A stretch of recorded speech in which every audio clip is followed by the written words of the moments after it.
Millionaire CEO finds twins, crying at his wife's grave and turns pale upon hearing some words. Before we dive into the story, drop a comment below and tell us where you're watching from. Enjoy the story. The cold wind swept through the vast green, expanse of Rose Hill Cemetery in Chicago as Alexander Blackwood stood motionless before the freshly carved gravestone. His expensive black coat did little to shield him from the biting chill, but he barely noticed. The weight pressing against his chest was heavier than any storm. The name etched into the marble, Rebecca Mitchell, felt like a wound reopened, bleeding with regret and sorrow. She had been gone for just a week, yet standing here, it still felt unreal. He had attended the funeral, watched her coffin being lowered into the ground, and yet something in him refused to accept that Rebecca, the woman he had once loved with all his heart, was now just a memory. Alexander was not a man who let emotions control him. As the CEO of a successful real estate empire, he had built his fortune on logic, sharp decision-making, and an unshakable will. But today, none of that mattered. Today he was just a man who had lost something irreplaceable. Their love had started like a dream in the bustling streets of New York. She was an artist, full of passion, life, and dreams that had no boundaries. He was already on his way to becoming a self-made millionaire, his life dictated by deadlines, deals, and numbers. Despite their differences, they had fallen for each other, a whirlwind romance that had defied logic and reason. But love alone was never enough. Their marriage had suffered under the weight of his ambition. Late nights at the office turned into missed anniversaries. Business meetings replaced weekend getaways. The love that once burned brightly between them dimmed with every broken promise. Every unanswered phone call, every lonely night she spent waiting for him to come home. Eventually, she stopped waiting. One day, she walked out of their shared Manhattan apartment, leaving only a note behind. "I loved you, but I couldn't wait forever." That was 5 years ago. He never tried to bring her back, not because he didn't love her, but because he believed he had already lost her. Now standing at her grave, the guilt was suffocating. "I'm sorry," he whispered, his voice breaking. "For everything." A muffled sob broke through the silence. Alexander stiffened. He wasn't alone. His eyes scanned the cemetery, his sharp instincts kicking in. A few rows away, near Rebecca's grave, stood two small figures, children no older than 6 or 7. They were dressed in simple jackets, their heads bowed, tiny shoulders trembling. They were crying. A strange sense of déjà vu gripped him. Something about them, about the way they stood there, felt eerily familiar. He took a hesitant step forward, his shoes crunching against the gravel. The boys didn't notice him, too lost in their sorrow. One of them, the slightly taller one, sniffled loudly and placed a single white flower on the grave. "Mom, we miss you," the boy whispered, his voice barely audible in the wind. Alexander stopped breathing. His heart, which had been numb for years, suddenly began to race. "Mom?" His eyes darted between the gravestone and the children. They were calling Rebecca their mother. He felt the world tilt beneath him as he took in their faces. Their delicate features, the high cheekbones, the soft curve of their jawlines, the familiar deep brown eyes that mirrored his own reflection. A strange, terrifying thought gripped him. It wasn't possible. Alexander's knees felt weak as he forced himself to speak. I knew your mother," he managed to say, his voice barely above a whisper. The boys exchanged glances, their expressions shifting from fear to curiosity. The younger one wiped his nose on the sleeve. "Are you Mommy's friend?" he asked, his voice filled with innocence. Alexander's chest tightened. How was he supposed to answer that? He wanted to say yes. He wanted to tell them that he had loved their mother more than anything, that he had once dreamed of a future with her. But life had pulled them apart.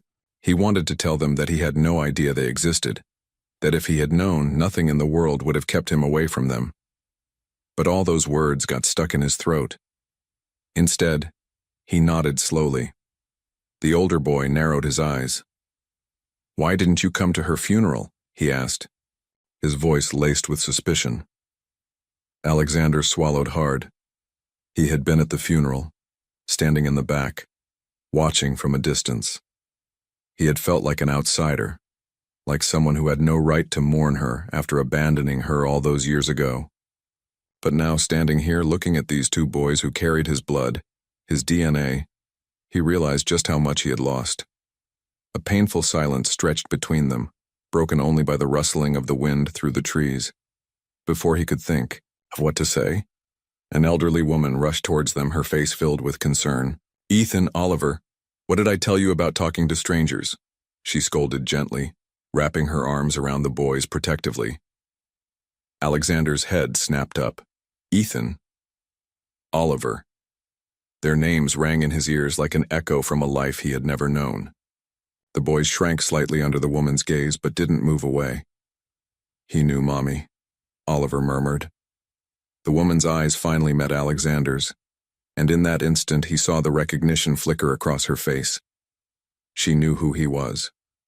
More than that, she knew what he was to them. Her expression hardened, her body tensing as if preparing for a battle. "You need to leave," she said firmly.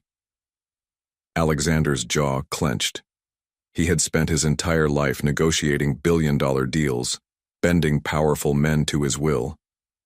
But in this moment, he felt utterly powerless. He wasn't ready to leave. He needed answers. He needed to know his sons. But before he could say another word, the woman turned away, leading the boys toward the exit. He stood there, frozen, as his children disappeared from sight.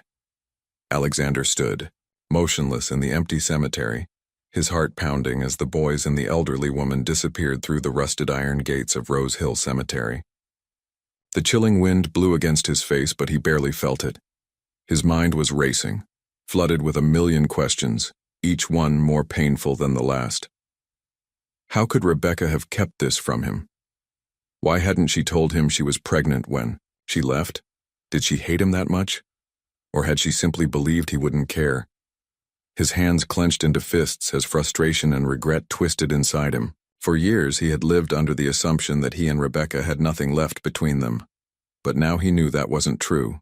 She had been carrying his children, his sons, and she never gave him the chance to be their father. Alexander's gaze fell back to the grave, the fresh soil covering Rebecca's coffin still damp from last week's rain. She had taken the truth with her, leaving him in the dark, forcing him to discover the existence of Ethan and Oliver in the most heartbreaking way possible. He thought about their small faces, the way they clutched each other's hands as they cried at their mother's grave. They had no idea who he was. To them, he was just another stranger. A lump formed in his throat. He had spent years building a business empire, sealing billion-dollar deals, climbing to the top of the corporate world. But what had it all been for? He had sacrificed so much, his time, his relationships, his love for Rebecca. And for what? To end up standing in a cemetery, realizing too late that he had lost something far more valuable than money. He turned away from the grave, his mind already made up. He needed to find them. He needed to know them. But more than that, he needed them to know him. The next morning, Alexander sat in his office on the 43rd floor of the Willis Tower, staring at his laptop screen. His assistant, Karen, had always been efficient, and today was no exception. Within hours of his request, she had gathered everything there was to know about Rebecca's life after she left him. What he saw made his stomach tighten with guilt. She had moved to Chicago 5 years ago, just a few months after their separation. There was no record of her remarrying, no evidence of another man in her life. She had lived modestly, working as a freelance artist, selling her paintings at small galleries and local art fairs. And then 4 months ago she was diagnosed with late-stage cancer, a slow, cruel disease that had taken her life piece by piece while he had been living in his penthouse in Manhattan, oblivious to her suffering. His eyes skimmed through the documents until they landed on the name of her closest contact, Martha Reynolds, the same woman he had seen with the boys at the cemetery, a retired schoolteacher, aged 67. She had lived in Chicago her entire life. The report confirmed what he had already suspected. Martha had been caring for Ethan and Oliver since Rebecca's passing. He leaned back in his chair, exhaling slowly. So this was the woman standing between him and his children. That evening, Alexander found himself parked in front of a modest brick house in Lincoln Park. The house was small, but well-maintained, with flower pots lining the porch and warm yellow lights glowing from the windows. He sat in his car for a long moment, wondering how he was supposed to do this. He had spent his entire life making tough negotiations, convincing investors to trust him with millions of dollars. But this was different. He wasn't just trying to win a deal, he was trying to win back something he had unknowingly lost. Taking a deep breath, he stepped out of the car and walked to the front door. He knocked twice, the sound echoing through the quiet evening. A few seconds later, the door opened slightly, and Martha's weary eyes met his. For a moment, they simply stared at each other. Then, with a resigned sigh, she opened the door wider and stepped aside. "I figured you'd come," she said, her voice calm but firm. "Come in." Alexander stepped inside, his eyes immediately scanning the cozy living room. A few framed pictures sat on a wooden table near the couch, photos of Ethan and Oliver at various ages. His chest tightened. He had missed everything. Their first steps, their first words, their birthdays. He turned back to Martha, his voice steady but filled with unspoken emotion. "Why didn't she tell me?" Martha sighed and gestured for him to sit. He hesitated before lowering himself onto the couch. "Because she was afraid," she said softly. "Afraid you were too caught up in your world to care. She loved you, Alexander, but she knew the kind of life you lived. She didn't think you'd want to be a father." Her words hit him like a punch to the gut. She didn't think he'd want them. His fingers curled into fists. "That's not fair," he said, his voice rough. "She made that decision for me. She took away my right to know them." Martha nodded slowly. "Maybe she did. But can you honestly say she was wrong? Where were you all these years, Alexander? Did you ever try to find her? Did you ever wonder if she was okay?" He opened his mouth to argue, but the words wouldn't come. Because she was right. He had assumed Rebecca had moved on, that she had found happiness somewhere else, and he had done nothing to change that assumption. The realization was like a knife to his heart. Martha studied him for a long moment. "Look," she said finally, her voice softer now. "I don't doubt that you're their father, and I don't doubt that you regret not being there.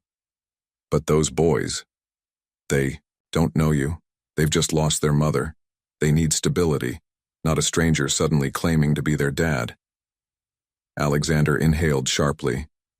"Then let me get to know them." His voice was quieter now, almost pleading. "I don't want to take them away from you, but I want to be in their lives. I need to be in their lives." Martha sighed, her gaze searching his. "I don't know if that's a good idea." He leaned forward, his eyes locked on hers. "Please," he whispered, "just give me a chance." A long silence stretched between them. Finally, Martha looked away, exhaling deeply. "I'll think about it," she said. "That's the best I can offer." It wasn't the answer he wanted, but it was a start. Alexander left Martha's house with a storm of emotions brewing inside him. The night air was cold, the streets of Lincoln Park quiet except for the distant hum of traffic. He sat in his car, gripping the steering wheel, his mind replaying every word Martha had said. She had agreed to think about letting him see Ethan and Oliver, but what did that really mean? Would she ever truly trust him enough? He couldn't blame her for being cautious. He was a stranger to them, a man who had unknowingly abandoned his own children. His stomach twisted at the thought. How many times had Rebecca watched their sons grow, knowing that their father had no idea they even existed? Did she ever try to reach out, only to stop, herself? Or had she been too convinced that he wouldn't care? The more he thought about it, the heavier the guilt became. The next morning, Alexander found himself back at work, but his usual focus was gone. The financial reports, the pending mergers, none of it seemed to matter anymore. For the first time in years, he wasn't consumed by the empire he had built. Instead, he was consumed by the thought of two little boys who shared his blood but not his life. He tried to imagine them in their daily routine. Did they have a favorite TV show? What kind of toys did they play with? Were they picky eaters like he had been as a kid? The questions were endless, and the fact that he had no answers made him feel like an outsider in his own family. By midday, he couldn't take it anymore. He picked up his phone and dialed Martha's number. She answered after the third ring, her voice weary.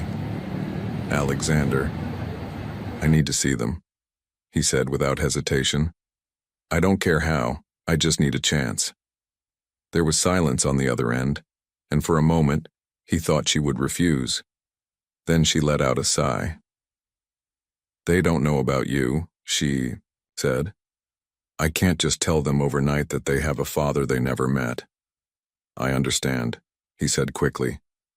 "But let me be around, even if I have to be introduced as a friend at first. I just want to know them." Another pause. Then, to his surprise, Martha said, "Meet us at the park tomorrow afternoon. Millennium Park, by the Cloud Gate. We go there often." His breath caught. This was it. His chance. "Thank you," he said, the words barely enough to express what he felt.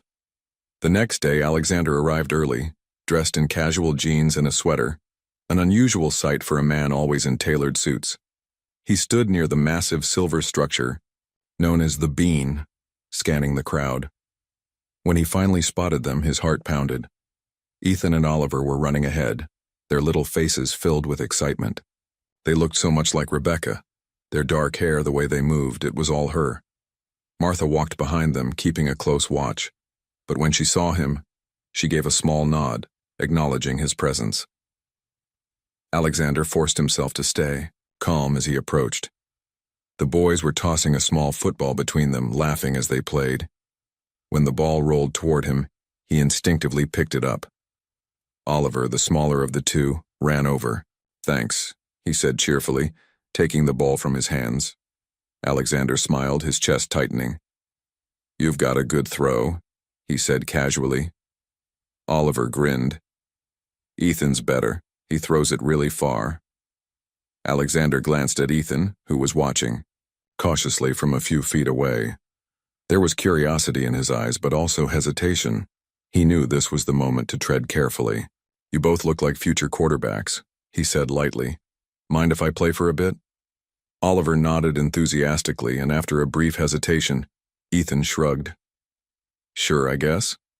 For the next half hour, Alexander played catch with them, laughing, as they ran circles around him. It was surreal. These were his sons, and yet they had no idea. Martha watched from a bench nearby, her expression unreadable. After a while, the boys grew tired and plopped onto the grass. Alexander sat beside them, still catching his breath. "So do you guys come here a lot?" he asked. "Yeah," Ethan said, wiping sweat from his forehead. "Mom used to bring us here. She said it was her favorite place in the city." Alexander's throat tightened. Rebecca had brought them here. The thought made his chest ache. "She had good taste," he said softly. Oliver looked up at him. "Are you friends with Grandma?" He hesitated, then glanced at Martha, who was listening closely. "Something like that," he said carefully. "I knew your mom a long time ago." Ethan narrowed his eyes. "Really?" Alexander nodded, his heart pounding. "Yeah, she was amazing." A silence stretched between them before Ethan said quietly, "I miss her."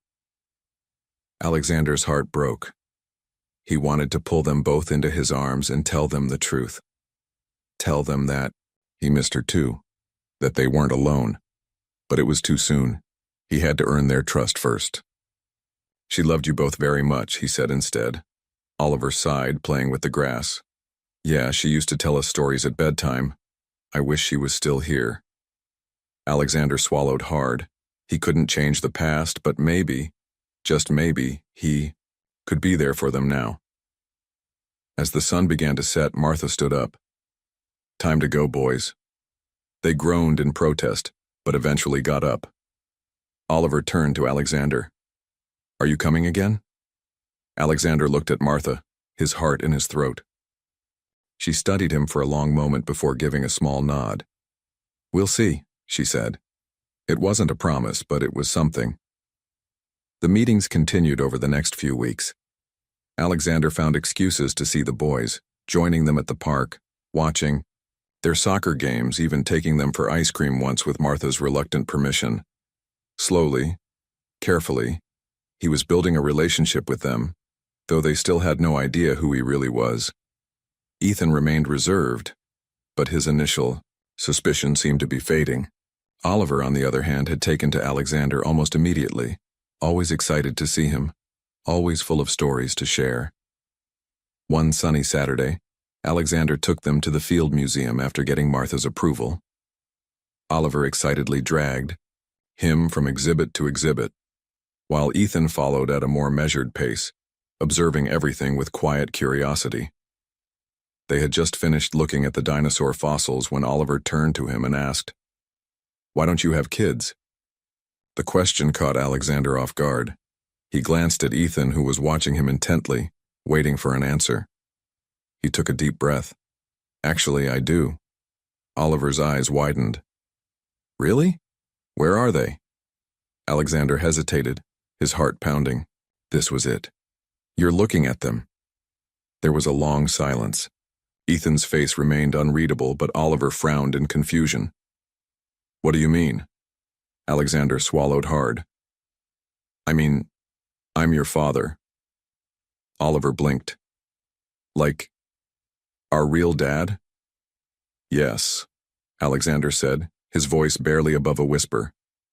"I didn't know about you for a long time, but when I found out, I wanted to be here.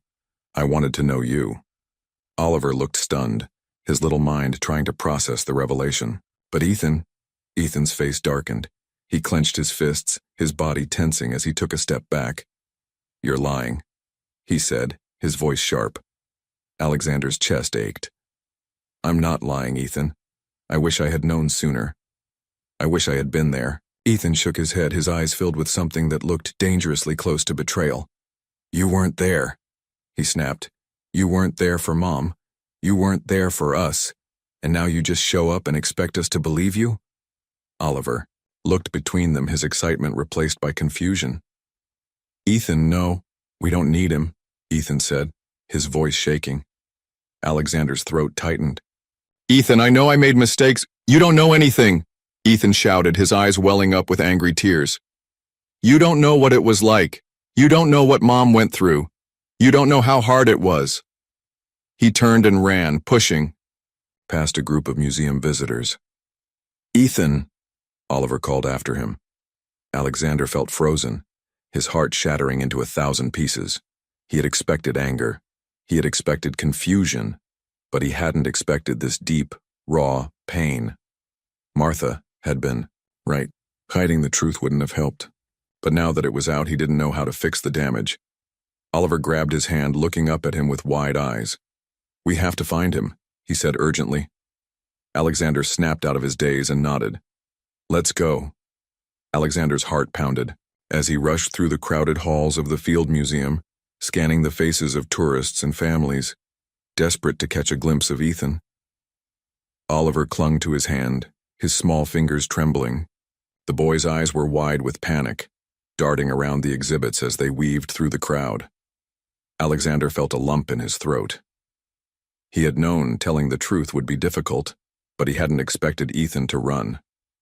The pain in his son's voice still echoed in his ears. The anger, the betrayal. He had spent years building his fortune, making deals, growing his empire. Yet here he was, completely helpless when it came to the only thing that truly mattered.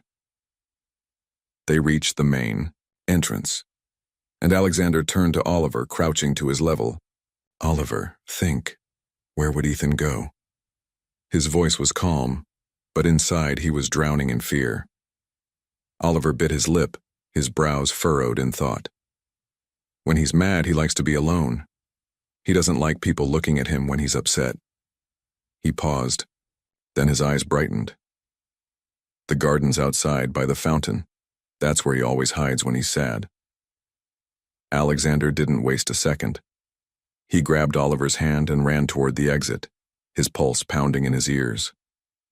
As they stepped outside, the chilly Chicago air hit them, but Alexander barely noticed. His eyes darted around the vast museum grounds past groups of visitors and street performers. Then he saw him. Ethan was sitting on the edge of the fountain, his head buried in his arms, his small shoulders shaking. Alexander's chest tightened at the sight. The boy was so young, yet the weight he carried was too heavy for someone his age. Oliver let go of Alexander's hand and ran ahead. "Ethan," he called. Ethan flinched but didn't look up. Oliver climbed onto the fountain's edge and sat beside him. "You scared me," he said, nudging Ethan's arm. "Why'd you run?" Ethan sniffed, rubbing his face roughly before looking up. His eyes were red, his cheeks streaked with tears. When he saw Alexander approaching, his expression hardened again. "I don't want to talk," he muttered. Alexander slowed his steps, not wanting to push too hard. He had to be careful now. He had already lost too much time with them. He couldn't afford to lose any more. He crouched a few feet away, keeping his voice gentle. "Ethan, I know you're angry, and you have every right to be. I won't force you to. Listen, but I want you to know that I'm here, and I'm not going anywhere." Ethan's jaw clenched. He stared at the water, his fingers gripping the edge of the stone fountain. "You weren't there when we needed you," he said, his voice barely above a whisper.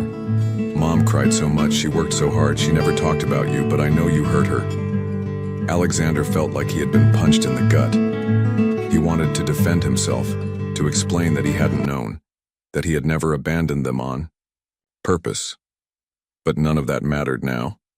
What mattered was Ethan's pain. He took a deep breath. "You're right," he admitted. "I wasn't there, and nothing I say can change that. But if I had known, I swear to you, I would have been there every single day." Ethan's fingers tightened, his small body rigid. He wanted to believe him, Alexander, could see it in his eyes. But the walls around his heart were high, built from years of disappointment.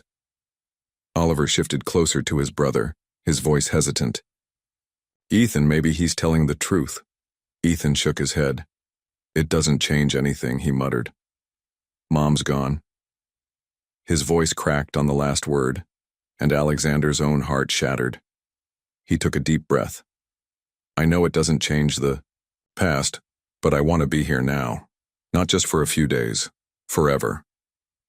Ethan finally looked at him, his eyes filled with a storm of emotions. "Why now?" he asked. "Why do you care all of a sudden?" Alexander swallowed hard. "Because I love you," he said simply. "I didn't know I had you, but the moment I found out, I couldn't think about anything else. I can't get back the years we lost, but I don't want to lose anymore." The words hung in the air, heavy and raw.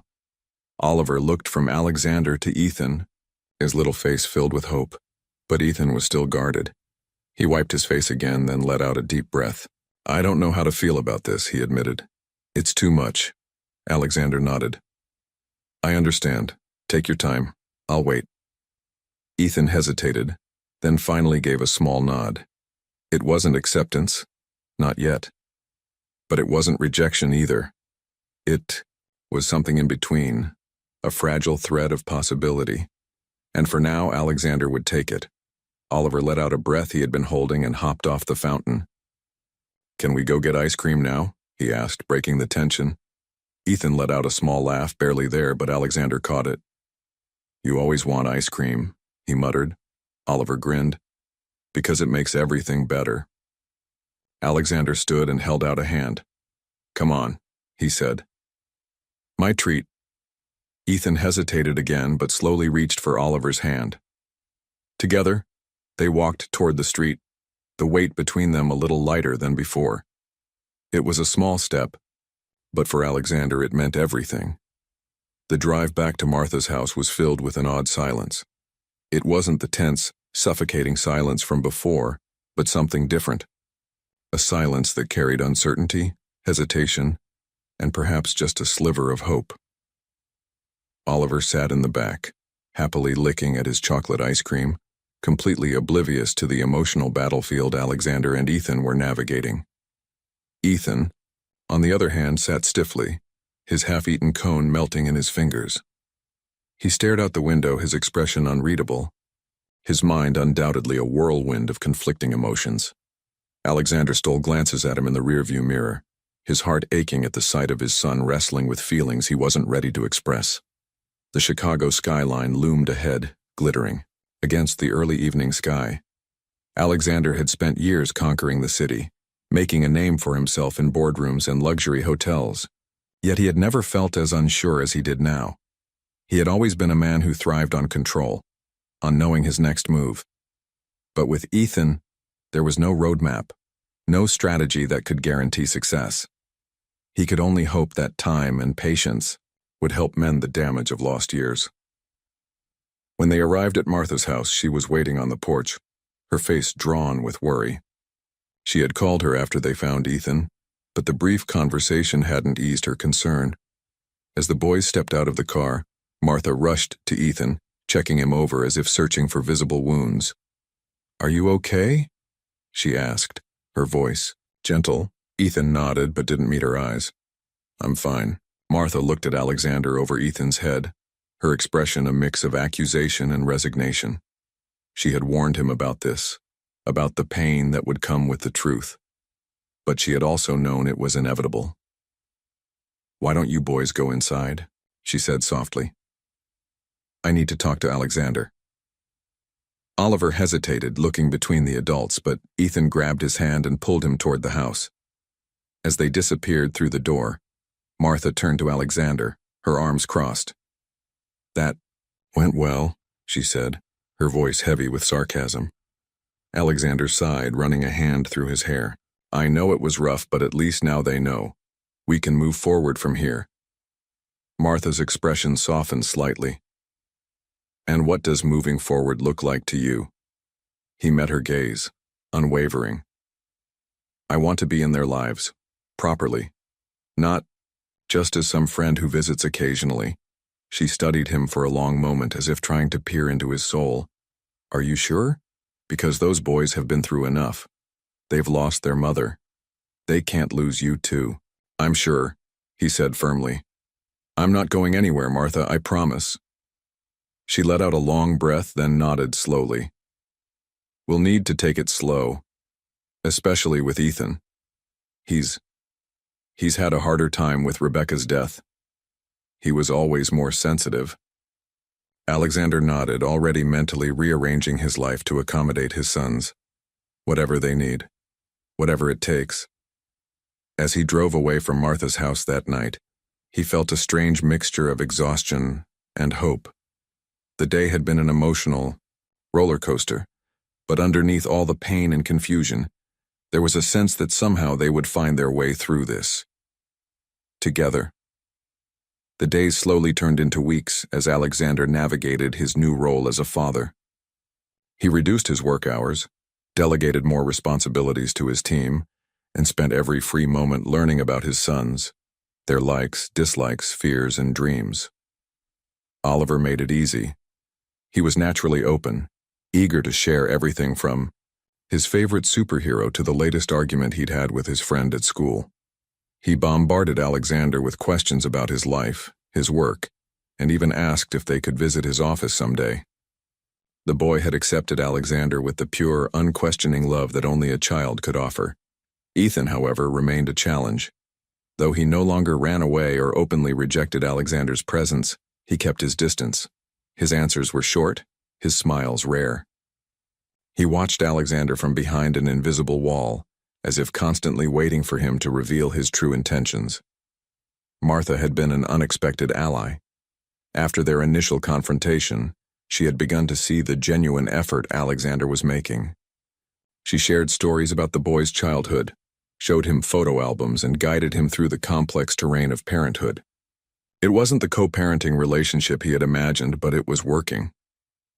One evening, Alexander received a call from Martha that made his heart race. Ethan's refusing to eat, she said, her voice tired. He's been like this since he got home, from school. He won't talk to me or Oliver, I thought. Maybe you could try. Alexander didn't hesitate. I'll be right there. When he arrived, Martha led him to Ethan's room. The boy was sitting on his bed, knees pulled up to his chest, staring at the wall. Alexander knocked gently on the open door. "Hey," he said softly. Ethan glanced at him but said nothing. Alexander entered slowly and sat on the edge of the bed, keeping a respectful distance. "Not hungry?" Ethan shrugged. "Want to talk about it?" Another shrug. Alexander nodded, not pushing. Instead, he looked around the room, taking in the space that his son called home. Soccer trophies lined a shelf, drawings covered the walls, and a small telescope sat by the window. He remembered Martha mentioning that Ethan loved astronomy. "You know," Alexander said casually, "when I was about your age, I used to skip dinner too." This caught Ethan's attention. He looked up, a flicker of curiosity in his eyes. "My parents thought I was being difficult," Alexander continued. "But the truth was I was trying to save up to buy a telescope. I thought if I ate less, they would spend less on food and somehow that money would magically appear in my savings jar." He laughed softly at the memory. A ghost of a smile touched Ethan's lips before quickly disappearing. "That's stupid." "Yeah, it was," Alexander agreed. "Took me 2 weeks to realize it wasn't working. By then I was so hungry I ate an entire pizza by myself." There was a moment of silence before Ethan spoke again, his voice small. "Did you ever get the telescope?" Alexander nodded. "Eventually. Saved up my allowance for 6 months. Mine was my mom's," Ethan said quietly, glancing at the telescope by the window. "She bought it for my 10th birthday, even though..." He trailed off. "Even though what?" Alexander prompted gently. Ethan swallowed hard.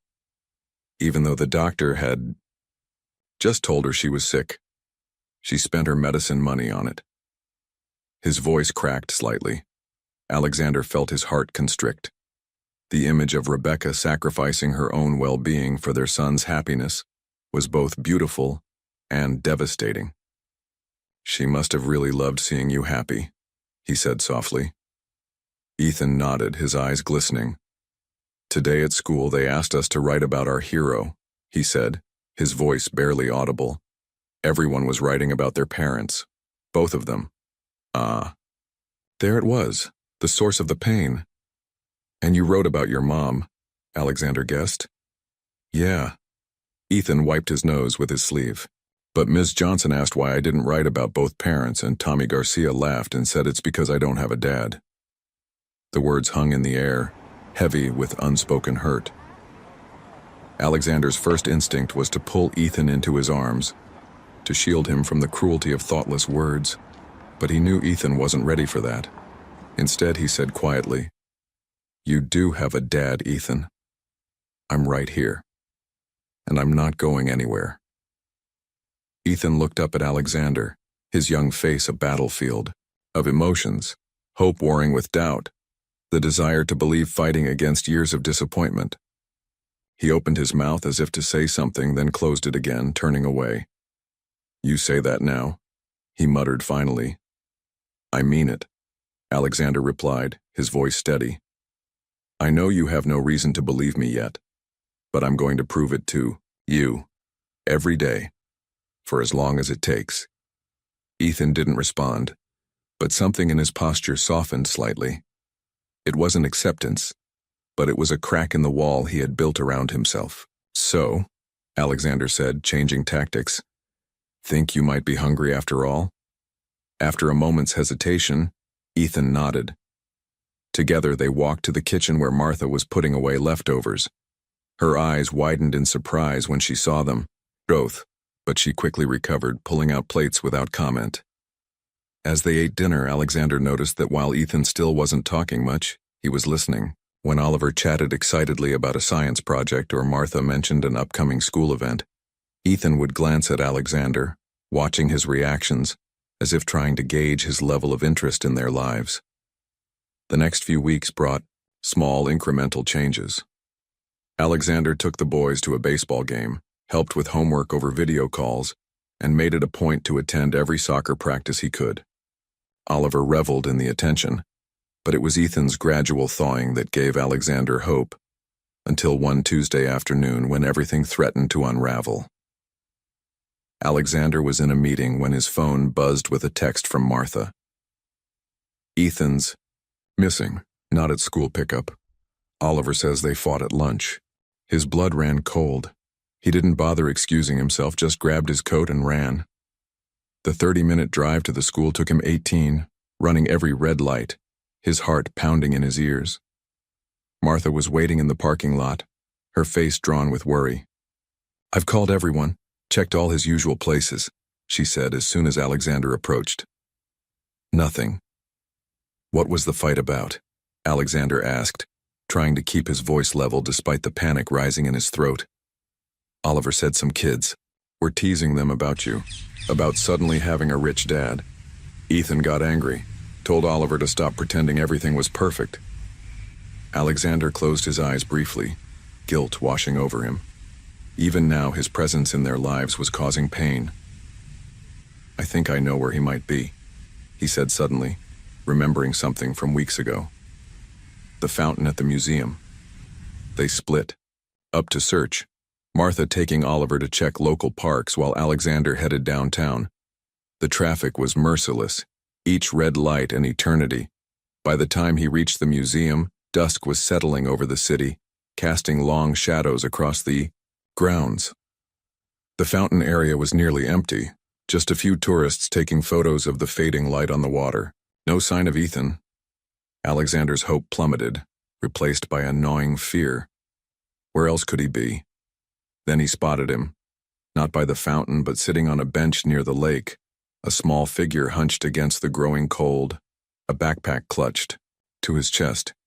Ethan looked up at Alexander, his young face a battlefield of emotions, hope warring with doubt, the desire to believe fighting against years of disappointment.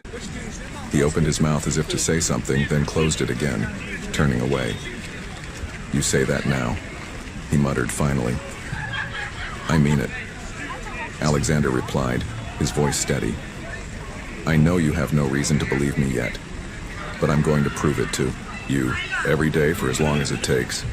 Ethan didn't respond, but something in his posture softened slightly. It wasn't acceptance, but it was a crack in the wall he had built around himself. "So," Alexander said, changing tactics, "think you might be hungry after all?" After a moment's hesitation, Ethan nodded. Together they walked to the kitchen where Martha was putting away leftovers. Her eyes widened in surprise when she saw them both, but she quickly recovered, pulling out plates without comment. As they ate dinner, Alexander noticed that while Ethan still wasn't talking much, he was listening. When Oliver chatted excitedly about a science project or Martha mentioned an upcoming school event, Ethan would glance at Alexander, watching his reactions, as if trying to gauge his level of interest in their lives. The next few weeks brought small, incremental changes. Alexander took the boys to a baseball game, helped with homework over video calls, and made it a point to attend every soccer practice he could. Oliver reveled in the attention, but it was Ethan's gradual thawing that gave Alexander hope, until one Tuesday afternoon when everything threatened to unravel. Alexander was in a meeting when his phone buzzed with a text from Martha. "Ethan's missing. Not at school pickup. Oliver says they fought at lunch." His blood ran cold. He didn't bother excusing himself, just grabbed his coat and ran.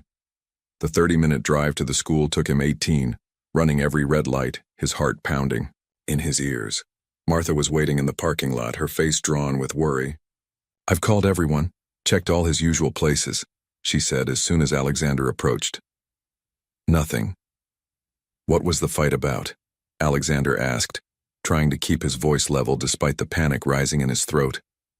Oliver said some kids were teasing them about you, about suddenly having a rich dad.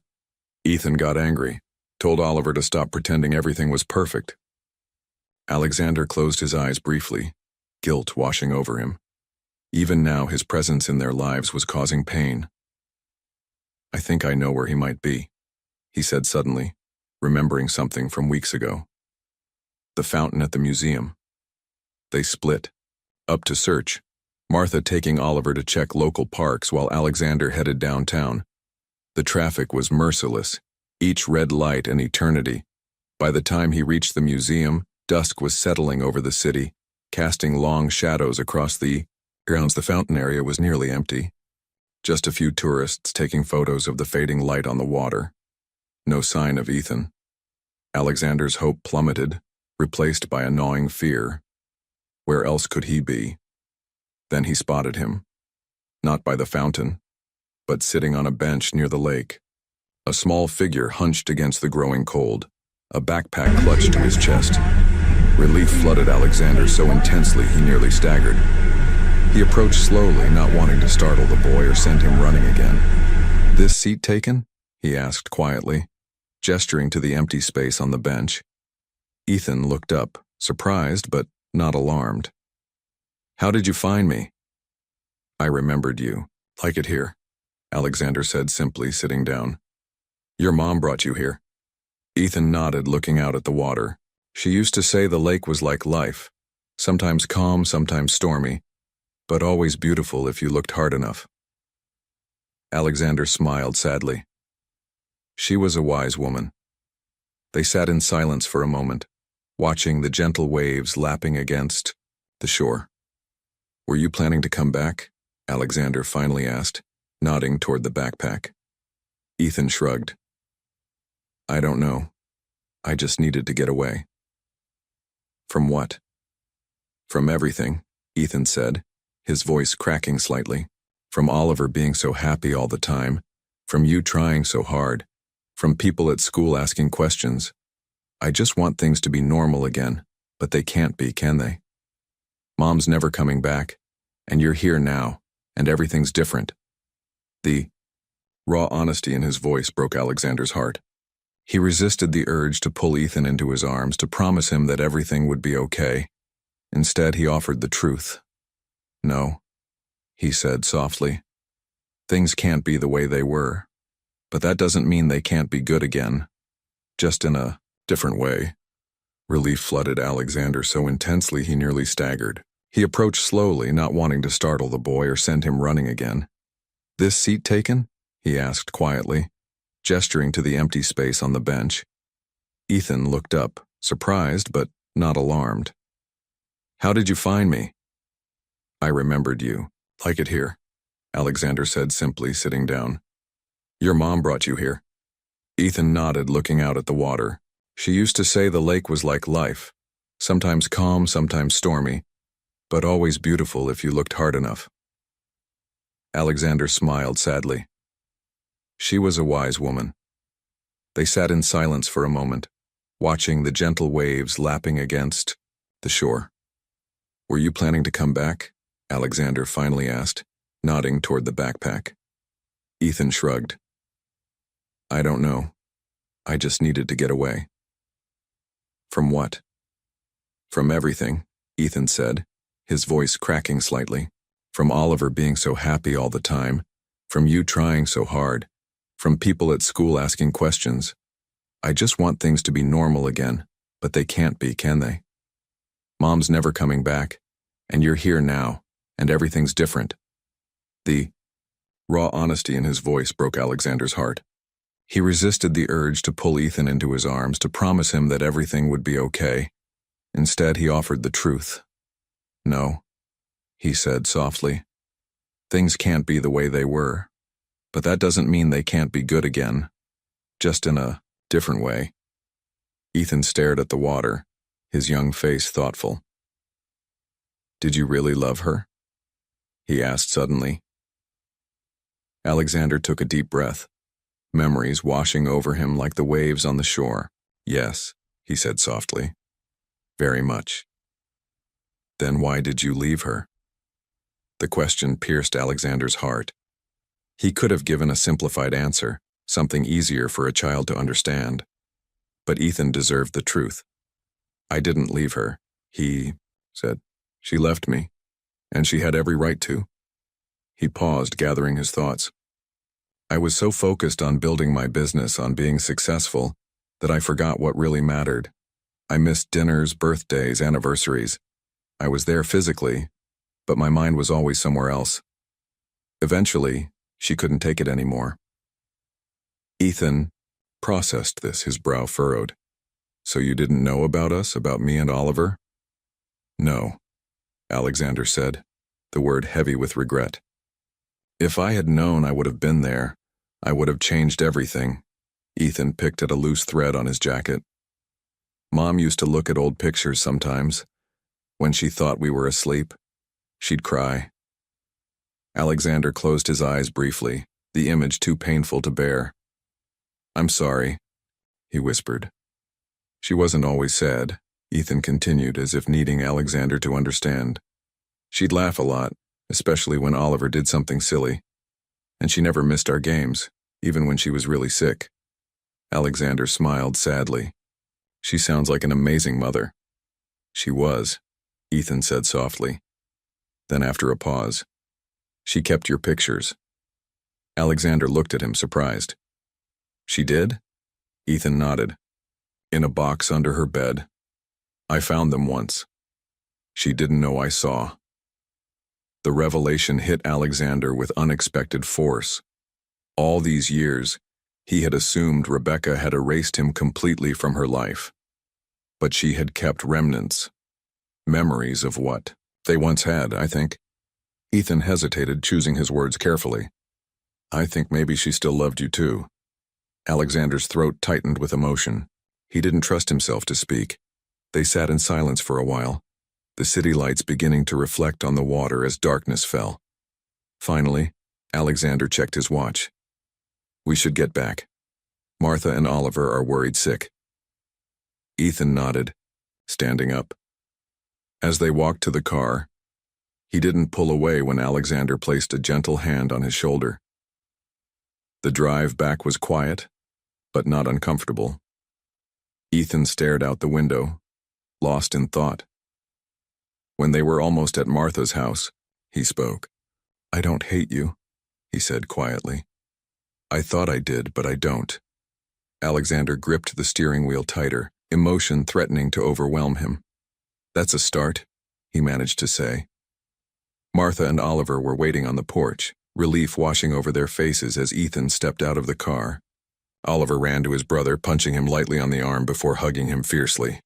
Don't ever do that again, stupid, he muttered. Ethan rolled his eyes but returned the hug. Martha embraced him next, holding him tight before stepping back, to examine him as if ensuring he was really okay. I'm sorry, Ethan said, his eyes on the ground. Martha sighed, ruffling his hair. Let's get you inside. You must be starving. As they turned to go in, Ethan paused, looking back at Alexander, who was still standing by the car. Are you coming? He asked. Such a simple question, yet it meant everything. Alexander nodded, his heart lightening for the first time in what felt like years. Inside, Martha heated up dinner while the boys washed up. When they all gathered around the table, there was a new feeling in the air, something tentative but hopeful. Oliver chattered away as usual, but Ethan was different. He still wasn't talking much, but the wall around him had lowered. Once, he even looked directly at Alexander and smiled. A brief, fleeting thing, but real. Later, as Alexander was leaving, Ethan walked him to the door. You're coming to our game on Saturday, right? He asked, trying to sound casual. Wouldn't miss it, Alexander replied. Ethan nodded, satisfied. Good. It wasn't forgiveness, not yet. It wasn't the kind of warm, open relationship Alexander dreamed of having with his sons. But it was a beginning, and for now that was enough. 2 weeks after the runaway incident, Alexander found himself sitting in an uncomfortable folding chair in the school auditorium, a printed program clutched in his hand. The elementary school's annual spring production was a big event, according to Martha, who sat beside him wearing her Sunday best. Oliver has been practicing his lines nonstop, she whispered as they waited for the show to begin. He's only got 2 scenes, but you'd think he was the star the way he's been carrying on. Alexander smiled, a warm feeling spreading through his chest.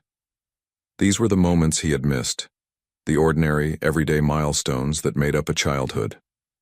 He glanced down at the program, finding Oliver's name listed as townsperson number 3 and Ethan's as stage crew. "Ethan didn't want to be in it?" he asked. Martha shook her head. "Never has. He prefers working behind the scenes.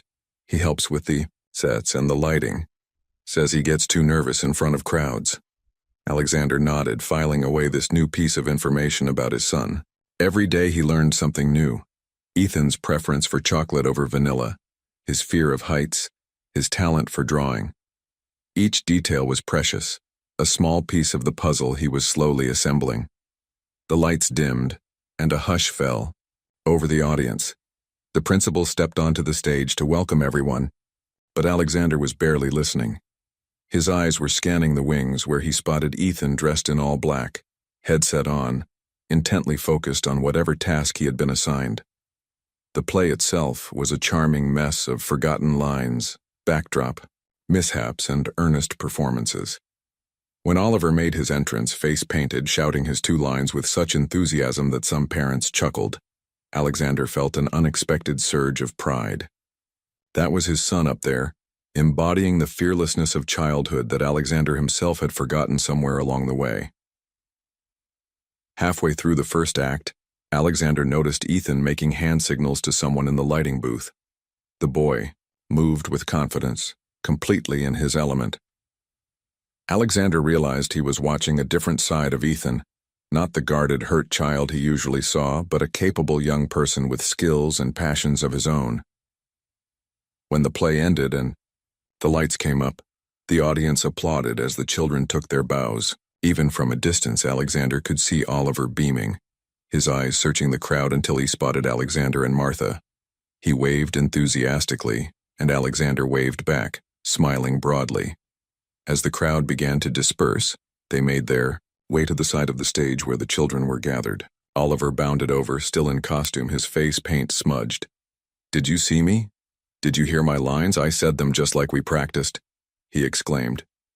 "You were fantastic," Alexander assured him, resisting the urge to wipe a smear of paint from the boy's chin. A natural talent. Oliver grinned, then turned as Ethan approached, headset now hanging around his neck.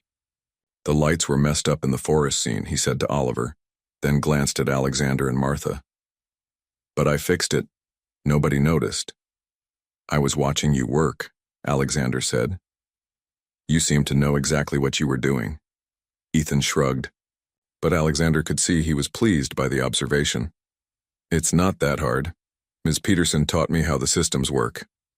"He's being modest," a woman's voice chimed in. A tall teacher with kind eyes approached, smiling at Ethan. "Your son has a real knack for technical theater. Best stage manager I've had in years." "Your son." The word sent a ripple of emotion through Alexander. "Ms. Peterson, this is Alexander," Ethan said, stumbling slightly over how to introduce him. "Pleasure to meet you," the teacher said, offering her hand. "We've heard so much about you these past few weeks." Alexander shook her hand, surprised. Ethan had been talking about him at school? As they gathered their things and headed for the exit, Alexander noticed Ethan walking slightly closer to him than usual. Progress was coming in small increments, each one precious. "You know," Alexander said casually as they reached the parking light tour, "I was thinking about getting tickets to the new science exhibit at the museum this weekend. They have a whole section on space exploration." Ethan looked up, a flicker of interest in his eyes. "Really? Really? I thought maybe you two might want to come." "Martha too, of course," he added quickly, glancing at her. Martha smiled knowingly. "I think I'll sit this one out. My old knees can't handle all that walking. But you boys go ahead." Oliver bounced excitedly. "Can we? Please?" Ethan hesitated, then nodded. "Yeah, that sounds cool." Alexander smiled, trying not to show just how much that simple acceptance meant to him. "Great, it's a date." As he drove home that night, he found himself replaying the evening in his mind. Oliver's enthusiastic performance, Ethan's quiet competence, the way both boys had looked at him with something that, if not quite love, was at least no longer suspicion. For the first time since discovering he was a father, Alexander began to believe that they might actually become a family.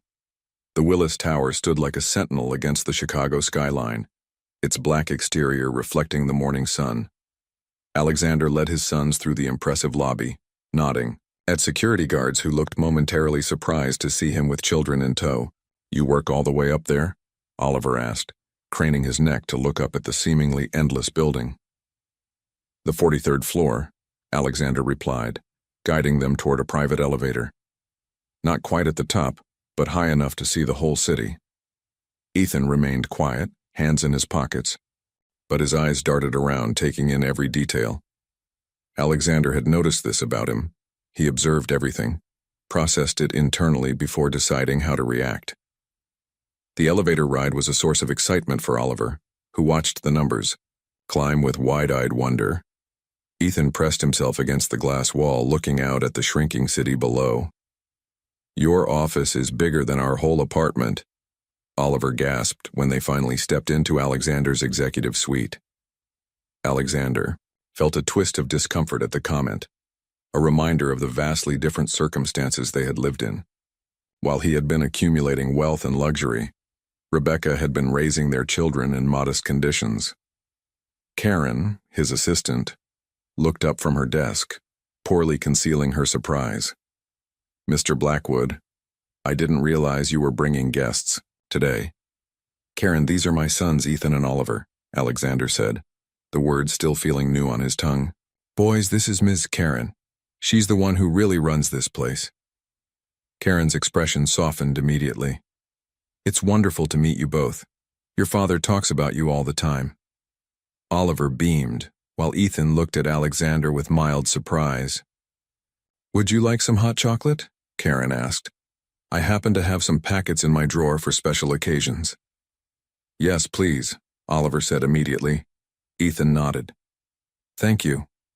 Alexander showed them around the office, the conference room, with its sweeping views, the trading floor where analysts tracked real estate markets, the small kitchen where executives gathered for coffee. He explained his work in simple terms, surprising himself with how trivial it suddenly seemed compared to the importance of the two boys walking beside him.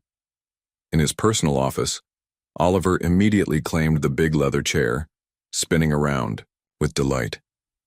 Ethan wandered to the windows, looking out at the city. "Is that the lake?" he asked, pointing east. Alexander joined him. "Yes. On clear days like today, you can see all the way to Michigan." Ethan studied the view thoughtfully. "Mom used to take us to the beach there in summer." These moments, when Ethan shared memories of Rebecca, had become more frequent. Alexander treasured each one, painful as they sometimes were. They were glimpses into the life his sons had lived without him. "She loved the water," Alexander said, softly. "We used to—" His phone rang, interrupting the moment. Karen's voice came through the intercom. "Mr. Blackwood, Mr. Chen is on line 1. He says it's urgent about the Riverside project." Alexander frowned. James Chen was a significant investor, and the Riverside development was their biggest current project, a $200 million commercial complex. "If there was a problem, tell him I'll call him back in an hour," Alexander said after a brief hesitation. "He was quite insistent, sir. Said the zoning commission is meeting right now and they need an immediate decision." Alexander looked at his sons. Oliver had found a paperweight and was examining it curiously. Ethan was watching him, his expression unreadable. "You should take it," Ethan said quietly. "It sounds important." "This is important too," Alexander replied, gesturing between them. Ethan shrugged. "We can wait." Alexander studied his son's face, reading the expectation there. That business would come first, as it probably always had. That's what Ethan was used to, what he anticipated, what Rebecca had likely experienced time and again. "Karen," Alexander said firmly, "tell Mr. Chen that I'm unavailable and will call him within the hour. Jason can handle the zoning issue. He's been briefed on all the contingencies." "Yes, sir," she replied, a note of surprise in her voice. Ethan's eyebrows rose slightly, the only indication of his reaction. "Now," Alexander said, turning back to his sons with a smile. "Who's hungry? There's a great pizza place on the ground." "Floor," Oliver cheered, already racing toward the door. Ethan lingered for a moment, his gaze moving from the phone to Alexander. "You didn't have to do that," he said quietly. Alexander placed a gentle hand on his shoulder. "Yes, I did." Something shifted in Ethan's expression then, a small softening around the eyes, the barest hint of a smile. He didn't say anything more, but as they walked to the elevator, he fell into step beside Alexander rather than trailing behind. Later, as they sat in the restaurant sharing an enormous deep-dish pizza, Oliver peppered Alexander with questions about his work. Ethan remained quieter, but he was listening intently, occasionally asking surprisingly insightful questions about how real estate development worked. "So basically," Ethan said, piecing it together, "you buy old buildings and land and then make them into something new that people want." Alexander nodded, impressed. "That's exactly right. It's about seeing potential, where others might not." Ethan took a bite of pizza, chewing thoughtfully. "Is that why you came looking for us, because you saw potential?" The question caught Alexander off guard. He set down his slice, meeting Ethan's gaze directly. "No," he said firmly. "I came looking for you because you're my sons. Because from the moment I knew you existed, nothing else mattered as much." Alexander stood in his apartment kitchen, a recipe for chocolate cake open on his tablet, flour dusting his usually immaculate countertops. Martha had mentioned casually that the boy's birthday was approaching, their first without Rebecca, and the realization had hit him like a physical blow. Another milestone he had missed, year after year. But not this one. This time, he would be there. The cake was ambitious for someone who rarely cooked, but he was determined to make it himself rather than ordering from a bakery. He wanted it to be personal, even if it wasn't perfect. His phone chimed with a text from Martha. "Don't forget they're coming at 4. Ethan's soccer practice runs until 3:30. Alexander smiled.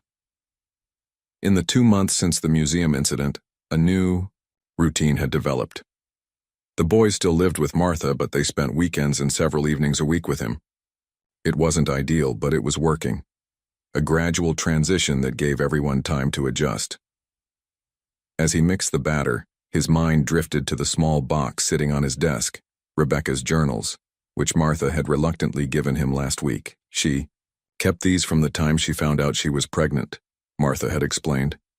"I wasn't sure if I should give them to you, but I think you need to understand what those years were like for her." Alexander had only read a few entries so far, each one leaving him emotionally drained. Rebecca's joy at discovering she was having twins, her fear about raising them alone, her determination to give them a good life despite financial struggles, her occasional moments of despair, wondering if she had made the right choice in not telling him about the pregnancy. The most difficult passages were the ones where she wrote about him, sometimes with anger, sometimes with lingering affection, but always with a sense that she was protecting the boys from inevitable disappointment. They asked about their father today. One entry read, "I showed them a photo of Alexander. Oliver said he looked nice. Ethan asked why he doesn't visit us. I didn't know what to say. How do I tell them that their father doesn't even know they exist because I was too proud, too hurt to tell him? Am I being selfish, keeping them from him? Or am I protecting them from a man who always put work before everything else?" The words had haunted Alexander for days. A timer jolted him back to the present. He carefully removed the cake pans from the oven, the rich chocolate aroma filling the kitchen. As he set them to cool, he heard the elevator chime signaling an arrival. Martha appeared first, laden with wrapped presents. Behind her came Oliver, chattering excitedly, and Ethan, who stopped short at the sight of the flour-covered kitchen. "You made a cake?" he asked, surprised. Alexander nodded, suddenly self-conscious. "Tried to, anyway. It might be a disaster." Ethan approached the counter, inspecting the cooling cakes with a critical eye. "Mom always made chocolate cake for our birthday, too." "I know," Alexander said softly. "Martha told me it was your favorite." Oliver was already exploring the apartment, looking for hidden presents. "Where are the gifts?" he called from the living room. Patience, Martha admonished, though her eyes twinkled. Let's have cake first. The afternoon unfolded in a way Alexander could never have imagined a few months ago. The four of them around his dining table singing happy birthday, the boys blowing out candles and opening presents. The cake was lopsided but delicious, and Oliver declared it almost as good as Mom's. As the celebration wound down, Alexander cleared his throat nervously. I have one more thing for you both, he said, retrieving a small wrapped package from his office. The boys exchanged curious glances as he placed it on the table. What is it? Oliver asked, always the first to speak. Alexander hesitated. It's something I found in your mother's things. Something I think she would want you to have now. Ethan's expression grew serious as he carefully unwrapped the package, revealing a small wooden box with their names carved on top. Inside were two identical watches, simple but elegant timepieces with brown leather straps. I don't understand, Ethan said, looking confused. Alexander took a deep breath. Your mother bought these for you for this birthday. She had them engraved and everything. He gently turned one over to show the inscription on the back. Time reveals who truly stays. Love always, Mom. Oliver's eyes widened. How did you know? She wrote about it, Alexander explained. In her journal. She bought them months ago before she got too sick. She wanted you to have them when you turned 13. Tears welled in Oliver's eyes as he picked up one of the watches, carefully putting it on his wrist. Ethan remained still, staring at the remaining watch, his fingers tracing the inscription. She knew she wouldn't be here, he said quietly, the realization dawning in his young face. Alexander nodded, his own eyes burning. She wanted to make sure you knew she was thinking of you, planning for you, even when she couldn't be with you anymore. Ethan looked up, his expression raw with emotion. Thank you, he whispered. Then, after a moment's hesitation, Dad. The word hung in the air, simple yet monumental. Alexander's heart seemed to stop, then race forward. It was the first time Ethan had called him that, a single syllable that bridged the chasm between them. Martha wiped away a tear, smiling through her emotion. Oliver, less reserved as always, threw his arms around Alexander. This is the best birthday ever, he declared. Ethan didn't join the hug, but he met Alexander's gaze and nodded, a silent acknowledgement that something fundamental had changed between them. As he slipped on the watch, aligning it carefully on his wrist, Alexander knew they had turned a corner. They were becoming a family. 6 months to the day since Alexander had first seen his sons at Rebecca's grave, they stood there again. The cemetery looked different now, green and vibrant under the summer sun rather than barren and cold. The three of them formed a small semicircle around the headstone, each holding a single white lily, Rebecca's favorite. So much had changed in those 6 months. The boys now lived with Alexander during the week, spending weekends with Martha, who had become more like a grandmother to them. His sprawling penthouse, once a showcase of solitary success, now bore evidence of teenage occupation, sports equipment, scattered in corners, textbooks on the coffee table, family photos replacing abstract art on the walls. Alexander had restructured his entire company, delegating most of his responsibilities to allow him to be home by dinner every night. He hadn't missed a single soccer game, school event, or parent-teacher conference. The empire he had spent his life building now seemed secondary to the family he was nurturing. Oliver placed his flower on the grave first, patting the headstone affectionately as if it were Rebecca herself. Hi, Mom, he said. We miss you a lot, but we're doing okay. Alexander went next, laying his lily beside Oliver's. Thank you, he whispered, too quietly for the boys to hear. For them, for everything. Ethan was last, carefully positioning his flower between the others. He stood silent for a long moment, his fingers brushing against the watch on his wrist, the one Rebecca had chosen for him. I think she'd be happy, he said finally, glancing at Alexander. Seeing us together like this. Alexander's throat tightened with emotion. I hope so. She would, Ethan said with quiet certainty. She wrote about you, in her letters to us. She said you were a good man who just got lost for a while." Alexander swallowed hard, unable to speak. Ethan continued, his voice steady. "I was so angry when I first met you. I thought you abandoned us, but now I understand it wasn't that simple." He paused. "I think Mom would be proud of you."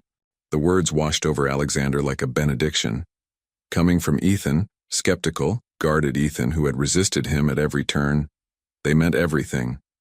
"I think she'd be most proud of you," Alexander replied. "Both of you. You're exceptional. Young men. I'm lucky to be your father." Oliver smiled, but it was Ethan's reaction Alexander watched for. The boy nodded, a small smile playing at the corners of his mouth. "We should go," Ethan said after a moment. "We promised Martha we'd be at her place for dinner by 6. As they walked away from the grave, Oliver ran ahead, always in motion.